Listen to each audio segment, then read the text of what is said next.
ਸਤਿ ਸ਼੍ਰੀ ਅਕਾਲ। ਤੁਸੀਂ ਵੇਖ ਰਹੇ ਹੋ ਟੀਵੀ ਪੰਜਾਬ ਤੇ ਮੈਂ ਹਾਂ ਤੁਹਾਡੇ ਨਾਲ ਇੰਦਰਪ੍ਰੀਤ ਕੌਰ ਪੰਨੂ। ਖਬਰਾਂ ਦੇ ਇਸ ਬੁਲੇਟਿਨ ਵਿੱਚ ਤੁਹਾਡਾ ਸਵਾਗਤ ਹੈ। ਸਭ ਤੋਂ ਪਹਿਲਾਂ ਨਜ਼ਰ ਮਾਰਦੇ ਹਾਂ ਹੈਡਲਾਈਨਸ ਤੇ। ਮੈਕਸੀਕੋ ਵਿੱਚ ਪਲਟਿਆ ਟਰੱਕ, 50 ਤੋਂ ਵੱਧ ਦੀ ਹੋਈ ਮੌਤ। ਕੈਨੇਡਾ ਤੋਂ ਰੋਕ ਹਟਾਉਣ ਦੀ ਮੰਗ, ਯਾਤਰਾ ਪਾਬੰਦੀ ਹਟਾਉਣ ਦੀ ਕੀਤੀ ਗਈ ਮੰਗ। ਐਕਸਪ੍ਰੈਸ ਐਂਟਰੀ ਡਰਾਅ ਦਾ ਐਲਾਨ, ਨਿਕਲਿਆ ਹੁਣ ਤੱਕ ਦਾ ਵੱਡਾ ਡਰਾਅ। ਸਰੀ ਦੇ ਮੇਅਰ ਤੇ ਕਾਰਵਾਈ, ਮੇਅਰ ਤੇ ਲੱਗੇ ਚਾਰਜ। ਬ੍ਰਿਟਿਸ਼ ਕੋਲੰਬੀਆ ਵਿੱਚ ਹੜ੍ਹ ਕਾਰਨ ਨੁਕਸਾਨ, ਸੂਬੇ ਤੋਂ ਆਈ ਜਾਣਕਾਰੀ। ਮੈਕਸੀਕੋ ਤੋਂ ਇੱਕ ਭਿਆਨਕ ਹਾਦਸੇ ਬਾਰੇ ਜਾਣਕਾਰੀ ਸਾਹਮਣੇ ਆਈ, ਜਿੱਥੇ ਇੱਕ ਵਾਹਨ ਪਲਟ ਗਿਆ। ਇਸ ਵਾਹਨ ਵਿੱਚ ਕਈ ਪ੍ਰਵਾਸੀ ਸਵਾਰ ਸਨ। 50 ਤੋਂ ਵੱਧ ਦੀ ਮੌਤ ਹੋ ਗਈ ਅਤੇ ਕਈ ਜਾਣੇ ਜ਼ਖਮੀ ਦੱਸੇ ਜਾ ਰਹੇ ਨੇ। ਮੈਕਸੀਕੋ ਤੋਂ ਬੜਾ ਦਰਦਨਾਕ ਮਾਮਲਾ ਸਾਹਮਣੇ ਆਇਆ, ਜਿੱਥੇ ਟਰੱਕ ਪਲਟਣ ਕਾਰਨ ਕਈ ਲੋਕਾਂ ਦੀ ਮੌਤ ਹੋ ਗਈ। ਇੱਥੇ ਟਰੱਕ ਪਲਟਣ ਦੇ ਕਾਰਨ 53 ਲੋਕਾਂ ਦੀ ਜਾਨ ਚਲੀ ਗਈ। ਜਾਣਕਾਰੀ ਮੁਤਾਬਕ ਇਸ ਹਾਦਸੇ ਦਾ ਕਰੀਬ 150 ਤੋਂ ਵੱਧ ਲੋਕ ਸ਼ਿਕਾਰ ਹੋਏ ਹਨ। ਦੱਸ ਦਈਏ ਕਿ ਇਹ ਹਾਦਸਾ ਦੱਖਣੀ ਮੈਕਸੀਕੋ ਦੇ ਵਿੱਚ ਵਾਪਰਿਆ, ਜਿੱਥੇ ਟਰੱਕ ਹਾਦਸਾਗ੍ਰਸਤ ਹੋ ਗਿਆ। ਇਸ ਵਿੱਚ 53 ਦੇ ਕਰੀਬ ਲੋਕਾਂ ਦੀ ਜਾਨ ਚਲੀ ਗਈ ਅਤੇ ਵੱਧ ਗਿਣਤੀ ਲੋਕ ਜ਼ਖਮੀ ਹੋਏ ਹਨ।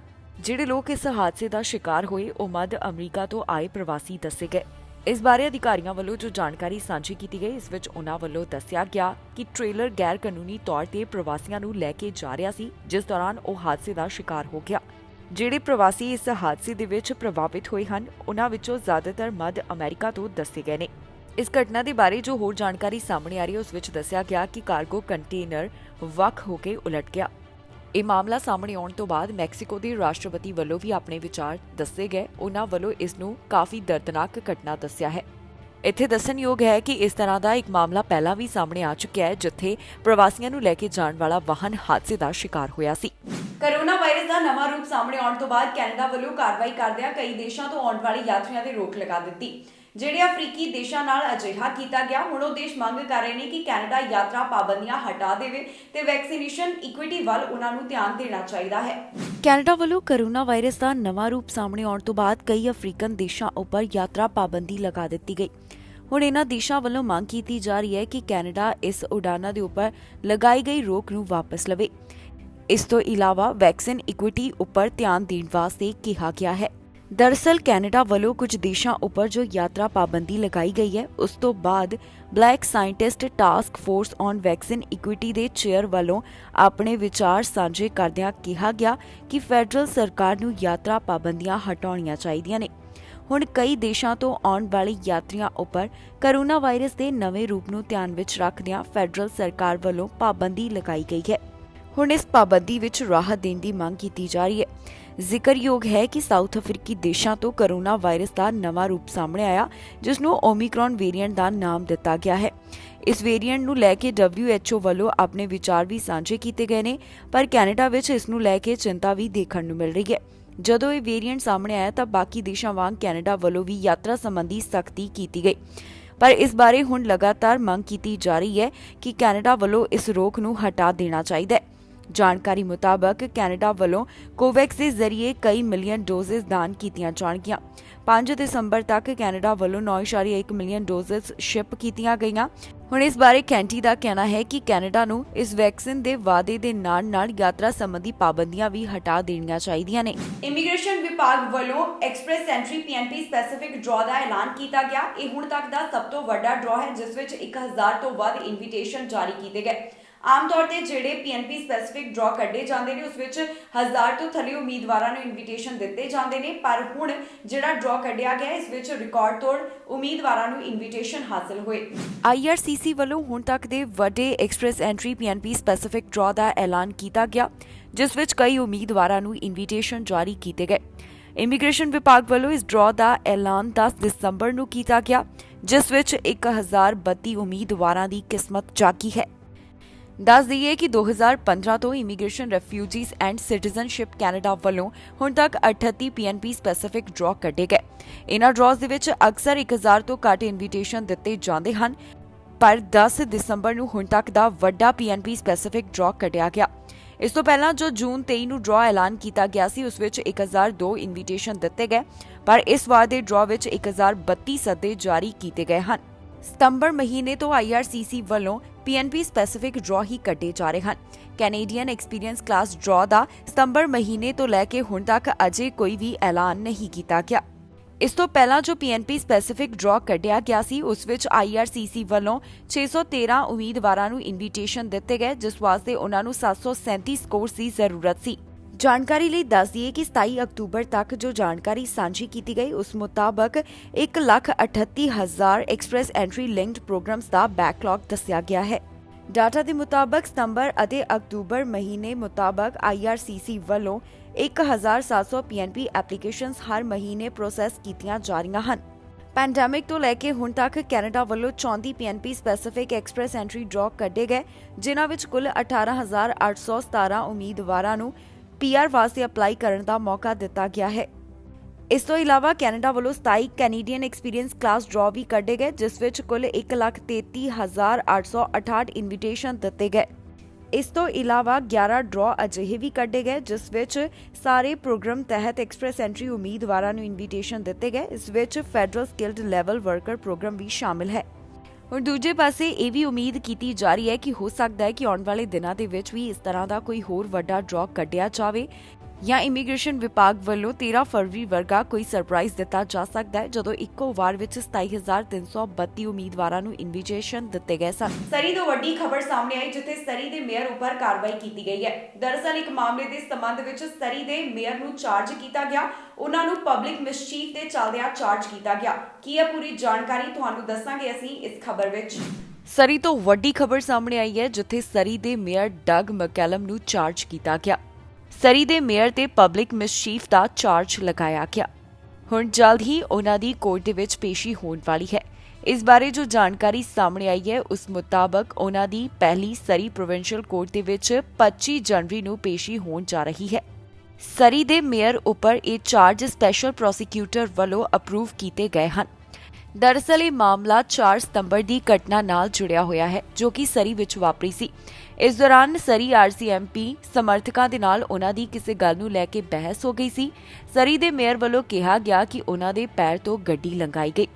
ਫਿਰ ਇਸ ਮਾਮਲੇ ਦੀ ਜਾਂਚ ਕੀਤੀ ਗਈ ਤੇ ਜਾਂਚ ਤੋਂ ਬਾਅਦ ਹੁਣ ਜੋ ਜਾਣਕਾਰੀ ਸਾਹਮਣੇ ਆਈ ਹੈ ਉਸ ਮੁਤਾਬਕ ਸਪੈਸ਼ਲ ਪ੍ਰੋਸੀਕਿਊਟਰ ਵੱਲੋਂ ਸਰੀ ਦੇ ਮੇਅਰ ਉੱਪਰ ਚਾਰਜ ਅਪਰੂਵ ਕਰ ਦਿੱਤੇ ਗਏ ਨੇ। ਆਉਣ ਵਾਲੇ ਸਮੇਂ ਵਿੱਚ ਇਸ ਬਾਰੇ ਵਧੇਰੇ ਜਾਣਕਾਰੀ ਸਾਂਝੀ ਕੀਤੀ ਜਾ ਸਕਦੀ ਹੈ, ਪਰ ਇਸ ਵਕਤ ਦੀ ਜੋ ਅਪਡੇਟ ਸਾਹਮਣੇ ਆ ਰਹੀ ਹੈ ਉਸ ਮੁਤਾਬਕ ਸਰੀ ਦੇ ਮੇਅਰ ਡਗ ਮੈਕੈਲਮ ਨੂੰ ਪਬਲਿਕ ਮਿਸਚੀਫ ਦੇ ਚੱਲਦਿਆਂ ਚਾਰਜ ਕਰ ਦਿੱਤਾ ਗਿਆ ਹੈ। ਬ੍ਰਿਟਿਸ਼ ਕੋਲੰਬੀਆ ਦੇ ਕਈ ਹਿੱਸੇ ਹੜ੍ਹ ਕਾਰਨ ਪ੍ਰਭਾਵਿਤ ਹੋਏ, ਜਿਸ ਬਾਰੇ ਜਾਣਕਾਰੀ ਸਾਹਮਣੇ ਸਮੇਂ-ਸਮੇਂ ਦੇ ਉੱਪਰ ਆਉਂਦੀ ਰਹੀ ਤੇ ਹੁਣ ਇਹ ਵੀ ਦੱਸਿਆ ਜਾ ਰਿਹਾ ਹੈ ਕਿ ਇੱਥੇ ਹੜ੍ਹਾਂ ਦੇ ਕਾਰਨ ਭਾਰੀ ਨੁਕਸਾਨ ਹੋਇਆ। ਕਿੰਨਾ ਨੁਕਸਾਨ ਹੋਇਆ ਇਸ ਦੇ ਅੰਦਾਜ਼ੇ ਬਾਰੇ ਵੀ ਦੱਸਿਆ ਜਾ ਰਿਹਾ ਹੈ, ਜੋ ਕਿ ਤੁਹਾਨੂੰ ਅਸੀਂ ਦੱਸਾਂਗੇ ਇਸ ਖਬਰ ਦੇ ਵਿੱਚ। ਬ੍ਰਿਟਿਸ਼ ਕੋਲੰਬੀਆ ਦੇ ਕਈ ਹਿੱਸੇ ਹੜ੍ਹ ਕਾਰਨ ਪ੍ਰਭਾਵਿਤ ਹੋਏ ਤੇ ਹੁਣ ਇੰਡਸਟਰੀ ਗਰੁੱਪ ਵੱਲੋਂ ਜਾਣਕਾਰੀ ਸਾਂਝੀ ਕੀਤੀ ਗਈ ਹੈ ਕਿ ਬ੍ਰਿਟਿਸ਼ ਕੋਲੰਬੀਆ ਦੇ ਵਿੱਚ ਹੜ੍ਹਾਂ ਕਾਰਨ ਕਿੰਨਾ ਨੁਕਸਾਨ ਹੋਇਆ। ਅੰਦਾਜ਼ੇ ਦੇ ਤੌਰ ਦੇ ਉੱਪਰ ਇੱਥੇ ਹੜ੍ਹ ਦੇ ਕਾਰਨ $450 ਮਿਲੀਅਨ ਤੱਕ ਦਾ ਨੁਕਸਾਨ ਹੋ ਗਿਆ। ਇਹ data insurance bureau of Canada ਵੱਲੋਂ ਜਾਰੀ ਕੀਤਾ ਗਿਆ, ਜਿਸ ਵਿੱਚ ਹੜ੍ਹਾਂ ਕਾਰਨ ਹੋਏ ਨੁਕਸਾਨ ਬਾਰੇ ਦੱਸਿਆ ਗਿਆ ਹੈ। ਦੱਸ ਦਈਏ ਕਿ ਬ੍ਰਿਟਿਸ਼ ਕੋਲੰਬੀਆ ਦੇ ਕਈ ਹਿੱਸਿਆਂ ਵਿੱਚ ਭਾਰੀ ਬਰਸਾਤ ਹੋਈ, ਜਿਸ ਦੇ ਕਾਰਨ ਕਈ ਥਾਵਾਂ ਤੇ ਮਡ ਸਲਾਈਡ ਬਾਰੇ ਵੀ ਜਾਣਕਾਰੀ ਸਾਹਮਣੇ ਆਈ ਸੀ। ਇਸ ਕਾਰਨ ਕਈ ਹਾਈਵੇ ਪ੍ਰਭਾਵਿਤ ਹੋਏ ਤੇ ਕਈ ਹਿੱਸਿਆਂ ਵਿੱਚ ਹੜ੍ਹ ਵਰਗੇ ਹਾਲਾਤ ਬਣ ਗਏ। ਹੁਣ ਹੜ੍ਹ ਪ੍ਰਭਾਵਿਤ ਖੇਤਰਾਂ 'ਚੋਂ ਪਾਣੀ ਹੌਲੀ-ਹੌਲੀ ਘਟਣਾ ਸ਼ੁਰੂ ਹੋ ਗਿਆ, ਪਰ ਇਸ ਦੇ ਪਿੱਛੇ ਕਾਫੀ ਨੁਕਸਾਨ ਹੋ ਚੁੱਕਿਆ ਹੈ। ਹੁਣ ਬਿਊਰੋ ਵੱਲੋਂ ਇਸ ਸਭ ਦੇ ਬਾਰੇ ਕਹਿਣਾ ਹੈ ਕਿ ਉਹਨਾਂ ਵੱਲੋਂ ਲਗਾਤਾਰ ਫੈਡਰਲ ਅਤੇ ਸੂਬੇ ਦੀ ਸਰਕਾਰ ਨਾਲ ਇਸ ਸੰਬੰਧੀ ਗੱਲਬਾਤ ਕੀਤੀ ਜਾ ਰਹੀ ਹੈ ਤਾਂ ਕਿ ਇਸ ਸਭ ਨੂੰ ਮੈਨੇਜ ਕੀਤਾ ਜਾ ਸਕੇ। ਇਸੇ ਸਾਲ ਜਨਵਰੀ ਮਹੀਨੇ ਦੌਰਾਨ ਬ੍ਰਿਟਿਸ਼ ਕੋਲੰਬੀਆ ਵਿੰਡਸਟਾਰਮ ਕਾਰਨ ਪ੍ਰਭਾਵਿਤ ਹੋਇਆ। ਇਸ ਦੌਰਾਨ $134 ਮਿਲੀਅਨ ਦੇ ਨੁਕਸਾਨ ਬਾਰੇ ਦੱਸਿਆ ਗਿਆ ਸੀ। ਇਸ ਤੋਂ ਇਲਾਵਾ ਬ੍ਰਿਟਿਸ਼ ਕੋਲੰਬੀਆ ਦੇ ਕਈ ਹਿੱਸੇ ਜੰਗਲ ਦੀ ਅੱਗ ਦੇ ਕਾਰਨ ਵੀ ਪ੍ਰਭਾਵਿਤ ਹੋਏ, ਜਿਸ ਦੇ ਉੱਪਰ $155 ਮਿਲੀਅਨ ਤੱਕ ਦਾ ਨੁਕਸਾਨ ਦੱਸਿਆ ਗਿਆ। ਬ੍ਰਿਟਿਸ਼ ਕੋਲੰਬੀਆ ਹਾਈਡਰੋ ਵੱਲੋਂ ਬਿਜਲੀ ਦੇ ਬਾਰੇ ਚੇਤਾਵਨੀ ਜਾਰੀ ਕੀਤੀ ਗਈ ਹੈ। ਉਹਨਾਂ ਦਾ ਕਹਿਣਾ ਹੈ ਕਿ ਕ੍ਰਿਸਮਸ ਦੇ ਮੌਕੇ ਦੇ ਉੱਪਰ ਘਰਾਂ ਦੀ ਸਜਾਵਟ ਕੀਤੀ ਜਾਏਗੀ। ਇੱਥੇ ਜਿਹੜੀਆਂ ਲਾਈਟਾਂ ਵਰਤੀਆਂ ਜਾਣਗੀਆਂ, ਇਸ ਕਾਰਨ ਬਿਜਲੀ ਦਾ ਲੋਡ ਵੱਧ ਹੋਵੇਗਾ, ਜਿਸ ਦੇ ਕਾਰਨ ਉਹਨਾਂ ਵੱਲੋਂ ਲੋਕਾਂ ਨੂੰ ਹਦਾਇਤ ਦਿੱਤੀ ਗਈ ਹੈ ਕਿ ਜਿਹੜੀਆਂ ਘੱਟ ਪਾਵਰ ਕੰਜ਼ਿਊਮ ਕਰਨ ਵਾਲੀਆਂ ਲਾਈਟਸ ਨੇ ਉਹਨਾਂ ਦੀ ਵਰਤੋਂ ਕੀਤੀ ਜਾਵੇ। ਪਿਛਲੇ ਸਾਲ ਕੋਰੋਨਾ ਵਾਇਰਸ ਦੇ ਕਾਰਨ ਜੋ ਪਬਲਿਕ ਹੈਲਥ ਆਰਡਰਸ ਲਗਾਏ ਗਏ, ਉਸ ਕਾਰਨ ਲੋਕ ਆਪਣੇ ਪਰਿਵਾਰਕ ਮੈਂਬਰਾਂ ਨਾਲ ਵੱਡੇ ਪੱਧਰ ਤੇ ਇਕੱਠ ਨਹੀਂ ਕਰ ਸਕੇ। ਪਰ ਇਸ ਵਾਰ ਸਮਾਂ ਪਹਿਲਾਂ ਦੇ ਮੁਕਾਬਲੇ ਥੋੜਾ ਜਿਹਾ ਵੱਖਰਾ ਹੈ। ਇਸ ਵਾਰ ਤਿਉਹਾਰਾਂ ਦੇ ਮੌਕੇ, ਖਾਸ ਕਰ ਜੋ ਹੁਣ ਕ੍ਰਿਸਮਸ ਆਉਣ ਵਾਲਾ ਹੈ, ਇੱਥੇ ਲੋਕ ਆਪਣੇ ਪਰਿਵਾਰਾਂ ਨਾਲ ਇਕੱਠੇ ਹੋਣਗੇ। ਪਰ ਇਸ ਦੌਰਾਨ ਬ੍ਰਿਟਿਸ਼ ਕੋਲੰਬੀਆ ਹਾਈਡਰੋ ਵੱਲੋਂ ਇੱਕ ਸਲਾਹ ਦਿੱਤੀ ਗਈ ਹੈ। ਜਿਵੇਂ ਕਿ ਇਕੱਠ ਹੋਵੇਗਾ, ਉਸੇ ਤਰ੍ਹਾਂ એનર્ਜੀ ਕੰਜ਼ੰਪਸ਼ਨ ਵੀ ਵਧੇਗੀ। ਇਸ ਤੋਂ ਬਾਅਦ ਹੁਣ ਬ੍ਰਿਟਿਸ਼ ਕੋਲੰਬੀਆ ਹਾਈਡਰੋ ਵੱਲੋਂ ਚੇਤਾਵਨੀ ਦਿੱਤੀ ਗਈ। ਸਟੈਟਿਸਟਿਕਸ ਕੈਨੇਡਾ ਵੱਲੋਂ ਜੋ ਜਾਣਕਾਰੀ ਸਾਂਝੀ ਕੀਤੀ ਗਈ ਉਸ ਮੁਤਾਬਕ ਕੈਨੇਡਾ ਵਿੱਚ 78% ਅਜਿਹੇ ਹਨ ਜਿਨ੍ਹਾਂ ਨੇ ਕੋਵਿਡ-19 ਵੈਕਸੀਨ ਦੇ ਦੋਨੋਂ ਡੋਜ਼ ਹਾਸਲ ਕੀਤੇ ਤੇ 82% ਆਬਾਦੀ ਉਹ ਹੈ ਜਿਨ੍ਹਾਂ ਨੇ ਕੋਰੋਨਾ ਵੈਕਸੀਨ ਦੀ ਇੱਕ ਡੋਜ਼ ਹਾਸਲ ਕੀਤੀ ਹੈ। ਇਸ ਤੋਂ ਇਲਾਵਾ ਬ੍ਰਿਟਿਸ਼ ਕੋਲੰਬੀਆ ਹਾਈਡਰੋ ਵੱਲੋਂ ਜੋ ਰਿਪੋਰਟ ਪੇਸ਼ ਕੀਤੀ ਗਈ ਉਸ ਮੁਤਾਬਕ 97% ਰੈਜ਼ੀਡੈਂਟਸ ਅਜਿਹੇ ਹਨ ਜੋ ਆਪਣੇ ਪਰਿਵਾਰਕ ਮੈਂਬਰ ਅਤੇ ਦੋਸਤਾਂ ਨਾਲ ਛੁੱਟੀਆਂ ਦੀ ਯੋਜਨਾ ਬਣਾ ਰਹੇ ਹਨ। 44% ਚਾਹੁੰਦੇ ਨੇ ਕਿ ਉਹ ਇਸ ਛੁੱਟੀਆਂ ਵਿੱਚ ਆਪਣੇ ਪਰਿਵਾਰਕ ਮੈਂਬਰਾਂ ਨਾਲ ਕੁਕਿੰਗ ਕਰਨ। ਇਸ ਬਾਰੇ ਬ੍ਰਿਟਿਸ਼ ਕੋਲੰਬੀਆ ਹਾਈਡਰੋ ਦਾ ਕਹਿਣਾ ਹੈ ਕਿ ਇਸ ਨਾਲ ਐਨਰਜੀ ਕੰਜ਼ੰਪਸ਼ਨ ਜ਼ਿਆਦਾ ਹੋਏਗੀ। 37% ਬ੍ਰਿਟਿਸ਼ ਕੋਲੰਬੀਆ ਵਾਸੀ ਇਹ ਕਹਿ ਰਹੇ ਨੇ ਕਿ ਪਹਿਲਾਂ ਦੇ ਮੁਕਾਬਲੇ ਉਹਨਾਂ ਵੱਲੋਂ ਜ਼ਿਆਦਾ ਗੈਦਰਿੰਗ ਕੀਤੀ ਜਾਵੇਗੀ, ਜਿਸ ਦਾ ਮਤਲਬ ਹੈ ਕਿ ਜੇਕਰ ਉਹਨਾਂ ਦੇ ਘਰ ਵਿੱਚ ਗੈਸਟ ਆਉਂਦੇ ਹੈ ਤਾਂ ਫਿਰ ਉਹ ਚੰਗੀ ਤਰ੍ਹਾਂ ਡੈਕੋਰੇਸ਼ਨ ਕਰਨਗੇ। 14% ਚਾਹੁੰਦੇ ਨੇ ਕਿ ਉਹ ਆਪਣੇ ਆਊਟਡੋਰਸ ਅਤੇ 22% ਚਾਹੁੰਦੇ ਨੇ ਇੰਡੋਰਸ ਨੂੰ ਡੈਕੋਰੇਟ ਕਰਨ। ਹੁਣ ਜਦੋਂ ਇੰਨੇ ਜ਼ਿਆਦਾ ਲੋਕ ਲਾਈਟਸ ਦੇ ਨਾਲ ਆਪਣੇ ਘਰਾਂ ਦੀ ਸਜਾਵਟ ਕਰਨਗੇ ਤਾਂ ਫਿਰ ਇਸ ਨਾਲ ਲੋਡ ਵੱਧ ਸਕਦਾ ਹੈ, ਜਿਸ ਬਾਰੇ ਬ੍ਰਿਟਿਸ਼ ਕੋਲੰਬੀਆ ਹਾਈਡਰੋ ਵੱਲੋਂ ਕਿਹਾ ਗਿਆ। ਇਸ ਸਭ ਨੂੰ ਧਿਆਨ ਵਿੱਚ ਰੱਖਦਿਆਂ ਬ੍ਰਿਟਿਸ਼ ਕੋਲੰਬੀਆ ਹਾਈਡਰੋ ਵੱਲੋਂ ਕਿਹਾ ਗਿਆ ਕਿ ਐਨਰਜੀ ਸੇਵਿੰਗ ਪ੍ਰੋਡਕਟਸ ਦੀ ਹੀ ਵਰਤੋਂ ਕੀਤੀ ਜਾਵੇ, ਜਿਸ ਨਾਲ ਐਨਰਜੀ ਦੀ ਘੱਟ ਵਰਤੋਂ ਹੋਵੇ ਤੇ ਬਾਕੀ ਦੀ ਜਾਣਕਾਰੀ ਉਹਨਾਂ ਵੱਲੋਂ ਆਪਣੇ ਪੇਜ ਦੇ ਉੱਪਰ ਸਾਂਝੀ ਕੀਤੀ ਗਈ ਹੈ। ਕੈਨੇਡਾ ਵਿੱਚ 5 ਸਾਲ ਤੋਂ 11 ਸਾਲ ਦੇ ਬੱਚਿਆਂ ਨੂੰ ਕੋਵਿਡ-19 ਵੈਕਸੀਨ ਲਗਾਉਣ ਦੀ ਸ਼ੁਰੂਆਤ ਕਰ ਦਿੱਤੀ ਗਈ ਹੈ। ਜਾਣਕਾਰੀ ਦੇ ਮੁਤਾਬਕ ਇੱਥੇ ਕਈ ਬੱਚਿਆਂ ਵੱਲੋਂ ਕੋਰੋਨਾ ਵੈਕਸੀਨ ਦੀ ਪਹਿਲੀ ਡੋਜ਼ ਹਾਸਲ ਕਰ ਲਈ ਗਈ ਹੈ। ਇਸ ਬਾਰੇ ਇਨਫੋਰਮੇਸ਼ਨ ਟੋਰਾਂਟੋ ਤੋਂ ਸਾਹਮਣੇ ਆਈ, ਜਿਸ ਵਿੱਚ ਦੱਸਿਆ ਗਿਆ ਕਿ ਕਿੰਨੇ ਬੱਚੇ ਇਹ ਟੀਕਾ ਲਗਵਾ ਚੁੱਕੇ ਨੇ। ਕੈਨੇਡਾ 'ਚ 5 ਸਾਲ ਤੋਂ 11 ਸਾਲ ਦੇ ਬੱਚਿਆਂ ਨੂੰ ਕੋਵਿਡ-19 ਵੈਕਸੀਨ ਲਗਾਈ ਜਾ ਰਹੀ ਹੈ। ਇਸ ਬਾਰੇ ਟੋਰਾਂਟੋ ਤੋਂ ਜੋ ਤਾਜ਼ਾ ਜਾਣਕਾਰੀ ਸਾਹਮਣੇ ਆਈ ਉਸ ਮੁਤਾਬਕ 30% ਬੱਚਿਆਂ ਵੱਲੋਂ ਕੋਵਿਡ-19 ਵੈਕਸੀਨ ਦੀ ਇੱਕ ਡੋਜ਼ ਹਾਸਲ ਕਰ ਲਈ ਗਈ ਹੈ। ਇਸ ਬਾਰੇ ਸ਼ਹਿਰ ਵੱਲੋਂ ਜਾਣਕਾਰੀ ਸਾਂਝੀ ਕਰਦਿਆਂ ਦੱਸਿਆ ਗਿਆ ਕਿ ਜਿਹੜੇ 5 ਸਾਲ ਤੋਂ 11 ਸਾਲ ਦੀ ਉਮਰ ਵਾਲੇ ਬੱਚੇ ਹਨ, ਉਹਨਾਂ ਵਿੱਚੋਂ 30% ਬੱਚੇ ਇਸ ਸਮੇਂ ਉਹ ਨੇ ਜਿਨ੍ਹਾਂ ਨੇ ਕੋਰੋਨਾ ਵੈਕਸੀਨ ਦੀ ਪਹਿਲੀ ਸ਼ਾਟ ਹਾਸਲ ਕਰ ਲਈ। ਇਹ ਜਾਣਕਾਰੀ ਇੱਕ ਨਿਊਜ਼ ਰਿਲੀਜ਼ ਰਾਹੀਂ ਸਾਂਝੀ ਕੀਤੀ ਗਈ ਹੈ। ਜਾਣਕਾਰੀ ਮੁਤਾਬਕ ਇੱਥੇ 9 ਦਸੰਬਰ ਨੂੰ 146 ਸਕੂਲ ਬੇਸਡ ਵੈਕਸੀਨੇਸ਼ਨ ਕਲੀਨਿਕਸ ਲਗਾਏ ਗਏ, ਜਿੱਥੇ 5 ਸਾਲ ਤੋਂ 11 ਸਾਲ ਦੇ ਬੱਚਿਆਂ ਨੂੰ ਕੋਵਿਡ-19 ਵੈਕਸੀਨ ਲਗਵਾਈ ਗਈ। ਬੱਚਿਆਂ ਨੂੰ ਹਸਪਤਾਲ ਵਿੱਚ ਵੀ ਕੋਵਿਡ-19 ਵੈਕਸੀਨ ਲਗਾਈ ਜਾ ਰਹੀ ਹੈ। ਇਸ ਤੋਂ ਇਲਾਵਾ ਸਿਲੈਕਟਡ ਫਾਰਮੇਸੀ ਵਿੱਚ ਜਾ ਕੇ ਵੀ ਉਹ ਕੋਵਿਡ-19 ਟੀਕਾ ਹਾਸਲ ਕਰ ਸਕਦੇ ਨੇ। ਜ਼ਿਕਰਯੋਗ ਹੈ ਕਿ ਕੈਨੇਡਾ ਵਿੱਚ 5 ਸਾਲ ਤੋਂ 11 ਸਾਲ ਦੇ ਬੱਚਿਆਂ ਨੂੰ ਕੋਵਿਡ-19 ਵੈਕਸੀਨ ਲਗਾਉਣ ਸੰਬੰਧੀ ਮਨਜ਼ੂਰੀ ਦੇ ਦਿੱਤੀ ਗਈ। ਪਹਿਲਾਂ ਹੈਲਥ ਕੈਨੇਡਾ ਵੱਲੋਂ ਡਾਟਾ ਰਿਵਿਊ ਕਰਨ ਤੋਂ ਬਾਅਦ ਫਾਈਜ਼ਰ ਦੇ ਟੀਕੇ ਨੂੰ ਮਨਜ਼ੂਰੀ ਦਿੱਤੀ ਗਈ ਤੇ ਬਾਅਦ ਦੇ ਵਿੱਚ ਮੋਡਰਨਾ ਟੀਕੇ ਨੂੰ ਵੀ ਮਾਨਤਾ ਮਿਲ ਗਈ ਤੇ ਹੁਣ ਕੈਨੇਡਾ ਵਿੱਚ ਜਿਨ੍ਹਾਂ ਦੀ ਉਮਰ 5 ਸਾਲ ਅਤੇ ਇਸ ਤੋਂ ਵੱਧ ਹੈ ਉਹਨਾਂ ਨੂੰ ਕੋਵਿਡ-19 ਵੈਕਸੀਨ ਲਗਾਈ ਜਾ ਰਹੀ ਹੈ। ਤੇ ਦੂਜੇ ਪਾਸੇ ਕੋਰੋਨਾ ਵਾਇਰਸ ਦੇ ਨਵੇਂ ਵੇਰੀਐਂਟ ਨੂੰ ਧਿਆਨ ਵਿੱਚ ਰੱਖਦਿਆਂ ਹੁਣ ਬੂਸਟਰ ਸ਼ਾਟ ਬਾਰੇ ਵੀ ਲਗਾਤਾਰ ਜਾਣਕਾਰੀ ਸੂਬਿਆਂ ਤੋਂ ਸਾਹਮਣੇ ਆ ਰਹੀ ਹੈ। ਸੂਬਿਆਂ ਵੱਲੋਂ ਇਸ ਬਾਰੇ ਯੋਜਨਾ ਸਾਂਝੀ ਕੀਤੀ ਜਾ ਚੁੱਕੀ ਹੈ, ਜਿੱਥੇ ਉਹਨਾਂ ਵੱਲੋਂ ਬੂਸਟਰ ਸ਼ਾਟ ਦੀ ਐਲੀਜੀਬਿਲਟੀ ਐਕਸਪੈਂਡ ਕੀਤੀ ਗਈ। ਡਾਟਾ ਤੋਂ ਕੋਰੋਨਾ ਵਾਇਰਸ ਦੇ ਬਾਰੇ ਅਤੇ ਵੈਕਸੀਨੇਸ਼ਨ ਦੇ ਬਾਰੇ ਜਾਣਕਾਰੀ ਸਾਹਮਣੇ ਆਈ ਹੈ। ਜਾਣਕਾਰੀ ਮੁਤਾਬਕ ਇੱਥੇ ਦੇਖਿਆ ਜਾ ਸਕਦਾ ਹੈ ਕਿ ਪਹਿਲਾਂ ਦੇ ਮੁਕਾਬਲੇ ਕਿਵੇਂ ਕੋਰੋਨਾ ਵਾਇਰਸ ਦੇ ਮਾਮਲੇ ਵਧਦੇ ਹੋਏ ਦਿਖਾਈ ਦੇ ਰਹੇ ਹਨ। ਇਸ ਤੋਂ ਇਲਾਵਾ ਵੈਕਸੀਨ ਦੇ ਬਾਰੇ ਵੀ ਦੱਸਿਆ ਗਿਆ ਕਿ ਕਿੰਨੇ ਲੋਕਾਂ ਵੱਲੋਂ ਕੋਵਿਡ-19 ਵੈਕਸੀਨ ਲਗਾਈ ਗਈ ਹੈ। ਡੈਲਟਾ ਤੋਂ ਕੋਰੋਨਾ ਵਾਇਰਸ ਦੇ ਸੰਬੰਧੀ ਜਾਣਕਾਰੀ ਸਾਹਮਣੇ ਆਈ ਹੈ। ਪਿਛਲੇ ਹਫ਼ਤੇ ਦੇ ਮੁਕਾਬਲੇ ਡੈਲਟਾ ਵਿੱਚ ਕੋਰੋਨਾ ਵਾਇਰਸ ਦੇ ਮਾਮਲੇ ਵਧਦੇ ਹੋਏ ਦਿਖਾਈ ਦੇ ਰਹੇ ਨੇ। ਇਸ ਬਾਰੇ British Columbia centre for disease control ਵੱਲੋਂ ਜਾਣਕਾਰੀ ਸਾਂਝੀ ਕੀਤੀ ਗਈ, ਜਿੱਥੇ ਉਹਨਾਂ ਵੱਲੋਂ ਦੱਸਿਆ ਗਿਆ ਕਿ 28 ਨਵੰਬਰ ਤੋਂ 4 ਦਸੰਬਰ ਦੇ ਵਿਚਕਾਰ ਇੱਥੇ ਜ਼ਿਆਦਾ ਮਾਮਲੇ ਦਰਜ ਕੀਤੇ ਗਏ। ਪਿਛਲੇ ਹਫ਼ਤੇ ਦੇ ਮੁਕਾਬਲੇ ਫ੍ਰੇਜ਼ਰ ਹੈਲਥ ਰਿਜਨ ਵਿੱਚ ਐਕਟਿਵ ਕੇਸਿਸ ਦੀ ਗਿਣਤੀ 782 ਦੱਸੀ ਗਈ ਹੈ। ਅਲੱਗ-ਅਲੱਗ ਖੇਤਰਾਂ ਬਾਰੇ ਸਾਂਝੀ ਕੀਤੀ ਗਈ ਜਾਣਕਾਰੀ ਮੁਤਾਬਕ ਕਈ ਖੇਤਰਾਂ ਵਿੱਚ ਕੇਸਿਸ ਦੀ ਗਿਣਤੀ ਘਟਦੀ ਹੋਈ ਦਿਖਾਈ ਦੇ ਰਹੀ ਹੈ। ਐਬਸਫੋਰਡ ਦੇ ਵਿੱਚ 80 ਤੋਂ 64 ਦੇ ਉੱਪਰ ਅਤੇ ਮਿਸ਼ਨ ਵਿੱਚ 56 ਤੋਂ 17 ਦੇ ਉੱਪਰ ਅੰਕੜਾ ਆ ਗਿਆ। ਵੈਕਸੀਨੇਸ਼ਨ ਦੀ ਜਾਣਕਾਰੀ ਮੁਤਾਬਕ ਡੈਲਟਾ ਵਿੱਚ 12 ਸਾਲ ਅਤੇ ਇਸ ਤੋਂ ਵੱਧ ਉਮਰ ਵਾਲਿਆਂ ਵਿੱਚ 95% ਉਹ ਨੇ ਜਿਨ੍ਹਾਂ ਵੱਲੋਂ ਕੋਵਿਡ-19 ਵੈਕਸੀਨ ਹਾਸਲ ਕੀਤੀ ਗਈ ਹੈ। ਇਨ੍ਹਾਂ ਵੱਲੋਂ ਘੱਟੋ-ਘੱਟ ਕੋਵਿਡ-19 ਵੈਕਸੀਨ ਦੀ ਇੱਕ ਡੋਜ਼ ਲਗਵਾਈ ਗਈ। ਨਾਰਥ ਡੈਲਟਾ ਵਿੱਚ ਇਹ ਗਿਣਤੀ 96% ਦੱਸੀ ਗਈ ਹੈ। ਇਸ ਤੋਂ ਇਲਾਵਾ 12 ਸਾਲ ਤੋਂ 17 ਸਾਲ ਦੇ ਬੱਚਿਆਂ ਨੂੰ ਵੀ ਕੋਵਿਡ-19 ਵੈਕਸੀਨ ਲਗਾਈ ਜਾ ਰਹੀ ਹੈ। ਜਾਣਕਾਰੀ ਮੁਤਾਬਕ ਇੱਥੇ ਕਈ ਬੱਚਿਆਂ ਵੱਲੋਂ ਹੁਣ ਤੱਕ ਕੋਰੋਨਾ ਵੈਕਸੀਨ ਦੀ ਪਹਿਲੀ ਡੋਜ਼ ਹਾਸਲ ਕਰ ਲਈ ਗਈ ਹੈ। 50 ਸਾਲ ਅਤੇ ਇਸ ਤੋਂ ਵੱਧ ਉਮਰ ਵਾਲਿਆਂ ਵਿੱਚ 95% ਉਹ ਨੇ ਜਿਨ੍ਹਾਂ ਵੱਲੋਂ ਕੋਵਿਡ-19 ਵੈਕਸੀਨ ਹਾਸਲ ਕੀਤੀ ਗਈ ਹੈ। 18 ਤੋਂ 49 ਦੇ ਵਿਚਕਾਰ 96% ਵੱਲੋਂ ਕੋਵਿਡ-19 ਵੈਕਸੀਨ ਦੀ ਇੱਕ ਡੋਜ਼ ਹਾਸਲ ਕੀਤੀ ਗਈ। ਨਵੰਬਰ ਮਹੀਨੇ ਸਰੀ ਵਿੱਚ ਕੇਸਿਸ ਦੀ ਗਿਣਤੀ 776 ਦੱਸੀ ਗਈ, ਜਦਕਿ ਅਕਤੂਬਰ ਵਿੱਚ ਇਹ ਅੰਕੜਾ 1462 ਦੇ ਉੱਪਰ ਪਹੁੰਚ ਗਿਆ। ਸਤੰਬਰ ਵਿੱਚ ਇਹ ਗਿਣਤੀ 1357 ਸੀ, ਅਗਸਤ ਵਿੱਚ 980, ਜੁਲਾਈ ਵਿੱਚ 199, ਜੂਨ ਵਿੱਚ 529 ਅਤੇ ਮਈ ਵਿੱਚ 4012। इस तो इलावा फ्रीजर हेल्थ बारे जो जानकारी साझी की गई उस मुताबिक नवंबर महीने एक गिणती 4263 दसी गई। अक्तूबर विच ये आंकड़ा 7478 ਦਾ ਸੀ। ਸਤੰਬਰ ਵਿੱਚ 6792, ਅਗਸਤ ਵਿੱਚ 4478, ਜੁਲਾਈ ਵਿੱਚ 731, ਜੂਨ ਵਿੱਚ 1636 ਦੀ ਦੱਸੀ ਗਈ। ਵੈਨਕੂਵਰ ਕੋਸਟਲ ਹੈਲਥ ਵਿੱਚ ਨਵੰਬਰ ਮਹੀਨੇ ਦੌਰਾਨ ਕੇਸਿਸ ਦੀ ਗਿਣਤੀ 1501, ਅਕਤੂਬਰ ਵਿੱਚ 1977, ਸਤੰਬਰ ਵਿੱਚ 2696, ਅਗਸਤ ਵਿੱਚ 2787 ਅਤੇ ਜੁਲਾਈ ਵਿੱਚ 424 ਦੱਸੀ ਗਈ। ਕੈਨੇਡਾ ਵਿੱਚ ਇੱਕ ਵਾਰ ਫਿਰ ਤੋਂ ਕੋਰੋਨਾ ਵਾਇਰਸ ਦੇ ਮਾਮਲੇ ਵਧਦੇ ਹੋਏ ਦਿਖਾਈ ਦੇ ਰਹੇ ਨੇ, ਜਿਸ ਨੂੰ ਲੈ ਕੇ ਹੁਣ ਸਿਹਤ ਅਧਿਕਾਰੀਆਂ ਵੱਲੋਂ ਆਪਣੇ ਵਿਚਾਰ ਦੱਸੇ ਗਏ। ਸਿਹਤ ਅਧਿਕਾਰੀਆਂ ਦਾ ਕਹਿਣਾ ਹੈ ਕਿ ਆਉਣ ਵਾਲੇ ਦਿਨਾਂ ਵਿੱਚ ਹੋਰ ਵੀ ਜ਼ਿਆਦਾ ਮਾਮਲੇ ਸਾਹਮਣੇ ਆ ਸਕਦੇ ਨੇ। ਇਸ ਦੇ ਵਿੱਚ ਉਹਨਾਂ ਵੱਲੋਂ ਓਮਿਕਰੌਨ ਵੇਰੀਐਂਟ ਨੂੰ ਵੀ ਕਾਰਨ ਮੰਨਿਆ ਜਾ ਰਿਹਾ ਹੈ ਤੇ ਨਾਲ ਹੀ ਉਹਨਾਂ ਦਾ ਇਹ ਵੀ ਕਹਿਣਾ ਹੈ ਕਿ ਇੱਕ ਵਾਰ ਫਿਰ ਤੋਂ ਡੈਲਟਾ ਕਾਰਨ ਵੀ ਮਾਮਲਿਆਂ ਵਿੱਚ ਵਾਧਾ ਦਰਜ ਕੀਤਾ ਜਾ ਸਕੇਗਾ।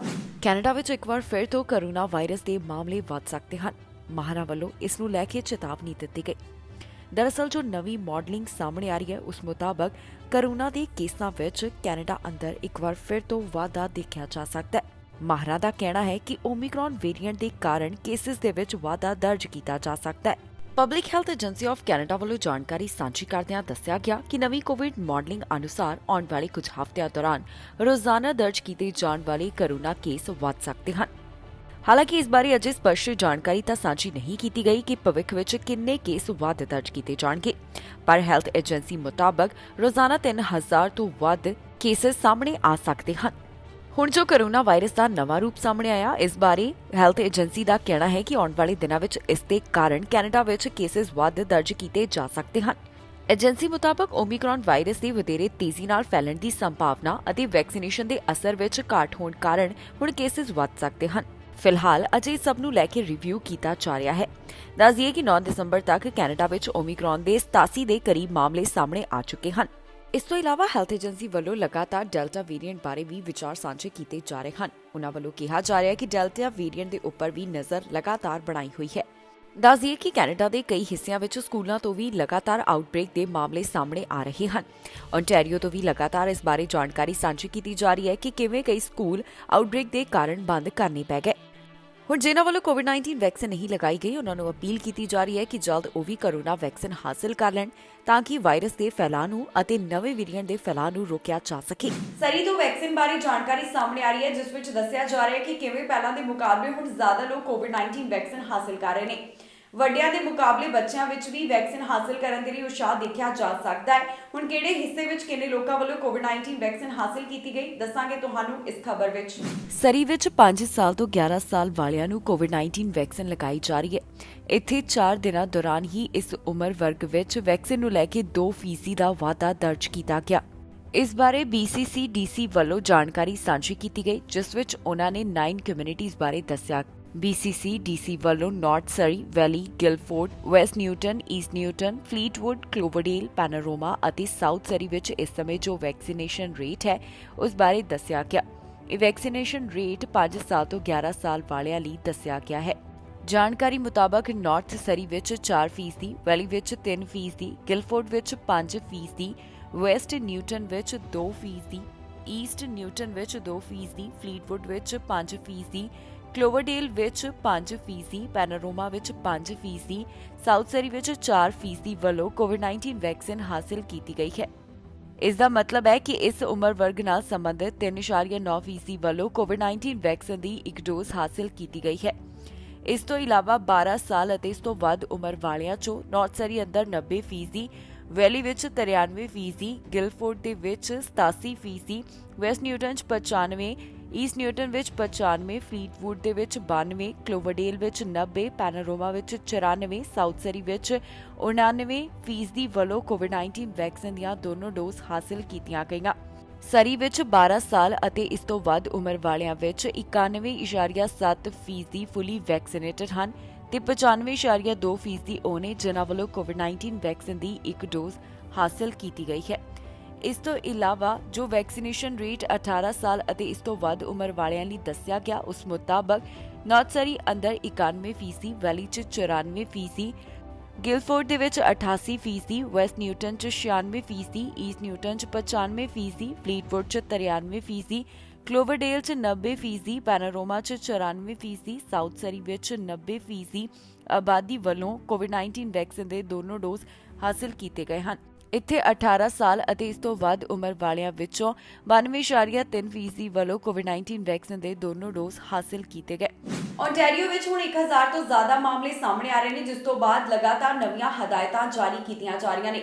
ਸੂਬੇ ਵੱਲੋਂ ਬੂਸਟਰ ਸ਼ਾਟ ਬਾਰੇ ਜਾਣਕਾਰੀ ਸਾਂਝੀ ਕਰਦਿਆਂ ਇਸ ਦੀ ਐਲੀਜੀਬਿਲਟੀ ਨੂੰ ਐਕਸਪੈਂਡ ਕਰ ਦਿੱਤਾ ਗਿਆ ਤੇ ਨਾਲ ਹੀ ਪ੍ਰੂਫ ਆਫ ਵੈਕਸੀਨੇਸ਼ਨ ਦੇ ਵਿੱਚ ਵੀ ਕੁਝ ਬਦਲਾਅ ਕੀਤੇ ਗਏ ਹਨ, ਜੋ ਕਿ ਤੁਹਾਨੂੰ ਦੱਸਾਂਗੇ ਇਸ ਖਬਰ ਵਿੱਚ। ਕੋਰੋਨਾ ਵਾਇਰਸ ਦੇ ਨਵੇਂ ਰੂਪ ਨੂੰ ਧਿਆਨ ਵਿੱਚ ਰੱਖਦਿਆਂ ਅਤੇ ਵੱਧ ਰਹੇ ਕੋਰੋਨਾ ਕੇਸਿਸ ਨੂੰ ਧਿਆਨ ਵਿੱਚ ਰੱਖਦਿਆਂ ਸੂਬੇ ਵੱਲੋਂ ਹੁਣ ਨਵੇਂ ਐਲਾਨ ਕੀਤੇ ਗਏ। ਓਨਟਾਰੀਓ ਸਰਕਾਰ ਵੱਲੋਂ ਸਾਰੇ ਓਨਟਾਰੀਓ ਵਾਸੀਆਂ ਵਾਸਤੇ ਬੂਸਟਰ ਸ਼ਾਟ ਐਕਸਪੈਂਡ ਕੀਤਾ ਜਾ ਰਿਹਾ ਹੈ। ਇਸੇ ਦੇ ਨਾਲ ਪ੍ਰੂਫ ਆਫ ਵੈਕਸੀਨੇਸ਼ਨ ਸਿਸਟਮ ਨੂੰ ਵੀ ਮੋਡੀਫਾਈ ਕਰਨ ਦੀ ਜਾਣਕਾਰੀ ਸਾਹਮਣੇ ਆਈ ਹੈ।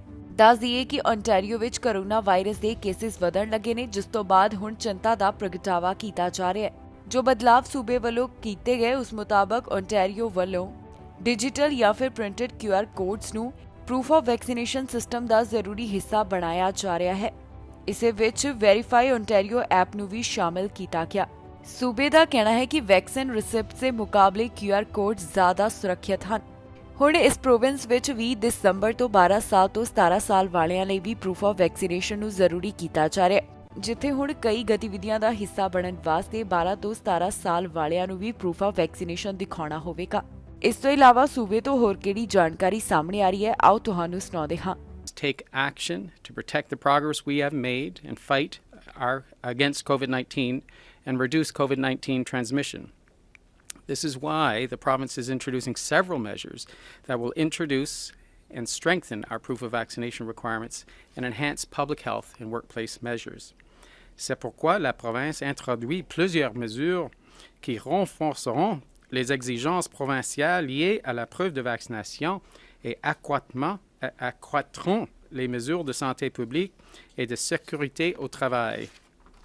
In addition to delaying the lifting of proof of vaccination requirements, we will begin requiring proof of vaccination for youth 12 to 17 years of age participating in organized sports at recreational facilities as of December 20th, 2021.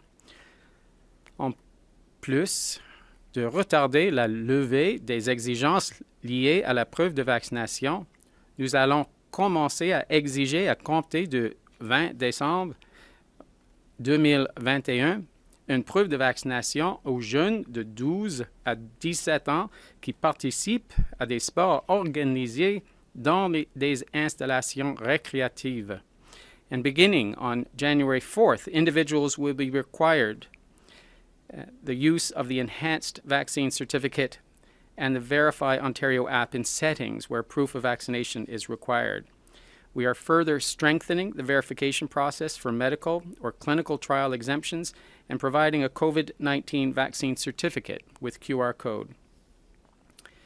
To protect our most vulnerable populations, we are increasing rapid testing for high-risk congregate settings and strengthening rapid antigen testing guidance for schools to initiate threshold-based rapid antigen testing in that setting. These initiatives are in addition to Ontario's holiday testing blitz that will offer voluntary rapid antigen test screening to asymptomatic individuals free of charge. Canada ਦੇ ਅਲੱਗ-ਅਲੱਗ ਸੂਬਿਆਂ ਦੇ ਵਿੱਚ ਇੱਕ ਵਾਰ ਫਿਰ ਤੋਂ corona virus ਦੇ ਮਾਮਲੇ ਵਧਦੇ ਹੋਏ ਦਿਖਾਈ ਦੇ ਰਹੇ ਹਨ। ਓਨਟਾਰੀਓ ਤੋਂ 1000 ਤੋਂ ਜ਼ਿਆਦਾ ਅਤੇ ਕਿਊਬੈਕ ਤੋਂ 2000 ਤੋਂ ਵੱਧ ਮਾਮਲਿਆਂ ਦੀ ਪੁਸ਼ਟੀ ਹੋਈ ਹੈ। ਇਸ ਖਬਰ ਵਿੱਚ ਜਾਣਕਾਰੀ ਤੁਹਾਡੇ ਨਾਲ ਸਾਂਝੀ ਕਰਾਂਗੇ ਕਿ ਕੈਨੇਡਾ ਦੇ ਕਿਸ ਹਿੱਸੇ ਤੋਂ ਕਿੰਨੇ ਕੋਰੋਨਾ ਵਾਇਰਸ ਦੇ ਮਾਮਲੇ ਸਾਹਮਣੇ ਆਏ ਤੇ ਇਸ ਸਮੇਂ ਕੀ ਕੋਰੋਨਾ ਵਾਇਰਸ ਦੇ ਹਾਲਾਤ ਇੱਥੇ ਬਣੇ ਹੋਏ ਨੇ। ਓਨਟਾਰੀਓ ਵਿੱਚ ਰੋਜ਼ਾਨਾ 1000 ਤੋਂ ਵੱਧ ਮਾਮਲੇ ਸਾਹਮਣੇ ਆ ਰਹੇ ਹਨ। 24 ਘੰਟਿਆਂ ਦੌਰਾਨ ਓਨਟਾਰੀਓ ਤੋਂ 1453 ਮਾਮਲਿਆਂ ਦੀ ਪੁਸ਼ਟੀ ਹੋਈ ਹੈ ਤੇ ਇਹਨਾਂ 24 ਘੰਟਿਆਂ ਦੌਰਾਨ 11 ਮੌਤਾਂ ਇਸ ਵਾਇਰਸ ਕਾਰਨ ਹੋ ਚੁੱਕੀਆਂ ਨੇ। ਸੂਬੇ ਵਿੱਚ ਹੁਣ ਤੱਕ ਕੁੱਲ 6,29,064 ਕੋਰੋਨਾ ਦੇ ਮਾਮਲੇ ਸਾਹਮਣੇ ਆ ਚੁੱਕੇ ਨੇ। ਜਿਹੜੇ ਮਾਮਲੇ 24 ਘੰਟੇ ਦੌਰਾਨ ਦਰਜ ਕੀਤੇ ਗਏ, ਇਹਨਾਂ ਵਿੱਚ 613 ਅਨਵੈਕਸੀਨੇਟਡ, 26 ਪਾਰਸ਼ਲੀ ਵੈਕਸੀਨੇਟਡ ਅਤੇ 718 ਫੁੱਲੀ ਵੈਕਸੀਨੇਟਡ ਸ਼ਾਮਲ ਨੇ। ਰਿਪੋਰਟ ਮੁਤਾਬਕ ਟੋਰਾਂਟੋ ਤੋਂ 195, ਆਟਵਾ ਤੋਂ 109, ਕਿੰਗਸਟਨ ਏਰੀਆ ਤੋਂ 95, ਯਾਰਕ ਰੀਜਨ ਤੋਂ 91, ਵਿੰਡਸਰ ਐਸੈਕਸ ਤੋਂ 89, ਪੀਲ ਰੀਜਨ ਤੋਂ 89, ਸਿਮਕੋ ਤੋਂ 63, ਹਾਲਟਨ ਤੋਂ 68 ਮਾਮਲਿਆਂ ਦੀ ਪੁਸ਼ਟੀ ਹੋਈ ਹੈ। ਇਸ ਪ੍ਰੋਵਿੰਸ ਵਿੱਚ ਹੁਣ ਤੱਕ ਕੁੱਲ 10,064 ਮੌਤਾਂ ਇਸ ਵਾਇਰਸ ਕਾਰਨ ਹੋ ਚੁੱਕੀਆਂ ਨੇ। ਵੈਕਸੀਨੇਸ਼ਨ ਦੀ ਜਾਣਕਾਰੀ ਮੁਤਾਬਕ 87.5% ਦੀ ਆਬਾਦੀ ਵੱਲੋਂ ਕੋਵਿਡ-19 ਵੈਕਸੀਨ ਦੀਆਂ ਦੋਨੋਂ ਡੋਜ਼ ਹਾਸਲ ਕੀਤੀਆਂ ਜਾ ਚੁੱਕੀਆਂ ਨੇ ਤੇ 90.2% ਦੀ ਆਬਾਦੀ ਵੱਲੋਂ ਕੋਵਿਡ-19 ਵੈਕਸੀਨ ਦੀ ਘੱਟੋ-ਘੱਟ ਇੱਕ ਡੋਜ਼ ਹਾਸਲ ਕੀਤੀ ਗਈ ਹੈ। ਓਨਟਾਰੀਓ ਵਿੱਚ ਰਿਕਵਰਡ ਕੇਸਿਸ ਦੀ ਗਿਣਤੀ 6,09,806 ਦੇ ਕਰੀਬ ਹੈ ਤੇ ਐਕਟਿਵ ਕੇਸਿਸ ਦਾ ਅੰਕੜਾ 9,193 ਦੇ ਉੱਪਰ। ਕਿਊਬਿਕ ਤੋਂ 24 ਘੰਟਿਆਂ ਦੌਰਾਨ 2,000 ਤੋਂ ਵੱਧ ਮਾਮਲੇ ਦਰਜ ਕੀਤੇ ਗਏ। ਇਹ ਜੋ ਮਾਮਲੇ ਸਾਹਮਣੇ ਆਏ ਨੇ ਇਸ ਨੂੰ ਲੈ ਕੇ ਲਗਾਤਾਰ ਚਿੰਤਾ ਦਾ ਪ੍ਰਗਟਾਵਾ ਕੀਤਾ ਜਾ ਰਿਹਾ ਹੈ। 24 ਘੰਟਿਆਂ ਦੌਰਾਨ 2013 ਕੇਸਿਸ ਦਰਜ ਕੀਤੇ ਗਏ ਅਤੇ ਇਨ੍ਹਾਂ 24 ਘੰਟਿਆਂ ਦੌਰਾਨ 6 ਮੌਤਾਂ ਇਸ ਵਾਇਰਸ ਕਾਰਨ ਹੋ ਗਈਆਂ। ਇਸ ਸੂਬੇ ਵਿੱਚ ਹੁਣ ਤੱਕ ਕੁੱਲ 4,62,246 ਕਰੋਨਾ ਦੇ ਮਾਮਲੇ ਸਾਹਮਣੇ ਆ ਚੁੱਕੇ ਨੇ। 11,603 ਮੌਤਾਂ ਇਸ ਵਾਇਰਸ ਕਾਰਨ ਹੋ ਚੁੱਕੀਆਂ ਨੇ। ਹਸਪਤਾਲ ਵਿੱਚ 256 ਮਰੀਜ਼ਾਂ ਦੀ ਗਿਣਤੀ ਦੱਸੀ ਜਾ ਰਹੀ ਹੈ, ਜਿਨ੍ਹਾਂ ਵਿੱਚੋਂ 62 ਇੰਟੈਂਸਿਵ ਕੇਅਰ ਅਧੀਨ ਹਨ। ਇਸ ਸੂਬੇ ਵਿੱਚ ਵੱਧ ਗਿਣਤੀ ਲੋਕਾਂ ਵੱਲੋਂ ਕੋਵਿਡ-19 ਵੈਕਸੀਨ ਹਾਸਲ ਕੀਤੀ ਗਈ। ਜਾਣਕਾਰੀ ਮੁਤਾਬਕ 87% ਦੀ ਆਬਾਦੀ ਵੱਲੋਂ ਕੋਵਿਡ-19 ਵੈਕਸੀਨ ਦੀ ਇੱਕ ਡੋਜ਼ ਅਤੇ 81% ਦੀ ਆਬਾਦੀ ਵੱਲੋਂ ਕੋਵਿਡ-19 ਵੈਕਸੀਨ ਦੀਆਂ 2 ਡੋਜ਼ ਹਾਸਲ ਕੀਤੀਆਂ ਗਈਆਂ ਨੇ। ਕੈਨੇਡਾ 'ਚ ਹੁਣ ਤੱਕ ਕੁੱਲ 1.8 ਮਿਲੀਅਨ ਤੋਂ ਵੱਧ ਕੋਰੋਨਾ ਦੇ ਮਾਮਲੇ ਸਾਹਮਣੇ ਆ ਚੁੱਕੇ ਨੇ। 29,897 ਮੌਤਾਂ ਇਸ ਵਾਇਰਸ ਕਾਰਨ ਹੋ ਗਈਆਂ। ਇੱਥੇ ਐਕਟਿਵ ਕੇਸਿਸ ਦੀ ਗਿਣਤੀ 32,836 ਦੱਸੀ ਗਈ, ਜਿਨ੍ਹਾਂ ਵਿੱਚੋਂ 32,367 ਮਾਈਲਡ ਕੰਡੀਸ਼ਨ ਅਤੇ 469 ਸੀਰੀਅਸ ਕੰਡੀਸ਼ਨ ਵਿੱਚ ਹਨ। ਇਸ ਦੇ ਨਾਲ ਹੀ ਕੈਨੇਡਾ ਵਿੱਚ ਰਿਕਵਰਡ ਕੇਸਿਸ ਦਾ ਅੰਕੜਾ 1.7 ਮਿਲੀਅਨ ਤੋਂ ਵੱਧਦਾ ਹੈ। ਇਸ ਦੇ ਨਾਲ ਹੀ ਜਾਂਦੇ ਇੱਕ ਵਾਰ ਫਿਰ ਤੋਂ ਨਜ਼ਰ ਮਾਰਦੇ ਹਾਂ ਅੱਜ ਦੀਆਂ ਹੈਡਲਾਈਨਸ ਤੇ। ਮੈਕਸੀਕੋ ਵਿੱਚ ਪਲਟਿਆ ਟਰੱਕ, 50 ਤੋਂ ਵੱਧ ਦੀ ਹੋਈ ਮੌਤ। ਕੈਨੇਡਾ ਤੋਂ ਰੋਕ ਹਟਾਉਣ ਦੀ ਮੰਗ, ਯਾਤਰਾ ਪਾਬੰਦੀ ਹਟਾਉਣ ਦੀ ਕੀਤੀ ਗਈ ਮੰਗ। ਐਕਸਪ੍ਰੈਸ ਐਂਟਰੀ ਡਰਾਅ ਦਾ ਐਲਾਨ, ਨਿਕਲਿਆ ਹੁਣ ਤੱਕ ਦਾ ਵੱਡਾ ਡਰਾਅ। ਸਰੀ ਦੇ ਮੇਅਰ ਤੇ ਕਾਰਵਾਈ, ਮੇਅਰ ਤੇ ਲੱਗੇ ਚਾਰਜ। ਬ੍ਰਿਟਿਸ਼ ਕੋਲੰਬੀਆ ਵਿੱਚ ਹੜ੍ਹ ਕਾਰਨ ਨੁਕਸਾਨ, ਸੂਬੇ ਤੋਂ ਆਈ ਜਾਣਕਾਰੀ। ਖਬਰਾਂ ਦੇ ਇਸ ਬੁਲੇਟਿਨ ਵਿੱਚ ਇੰਨਾ ਹੀ। ਨਵੀਆਂ ਤੇ ਤਾਜ਼ੀਆਂ ਖਬਰਾਂ ਲੈ ਕੇ ਫਿਰ ਤੋਂ ਹਾਜ਼ਰ ਹੋਵਾਂਗੇ। ਫਿਲਹਾਲ ਮੈਨੂੰ ਇੰਦਰਪ੍ਰੀਤ ਕੌਰ ਪੰਨੂ ਨੂੰ ਦਿਓ ਇਜਾਜ਼ਤ ਤੇ ਤੁਸੀਂ ਵੇਖਦੇ ਰਹੋ ਟੀਵੀ ਪੰਜਾਬ।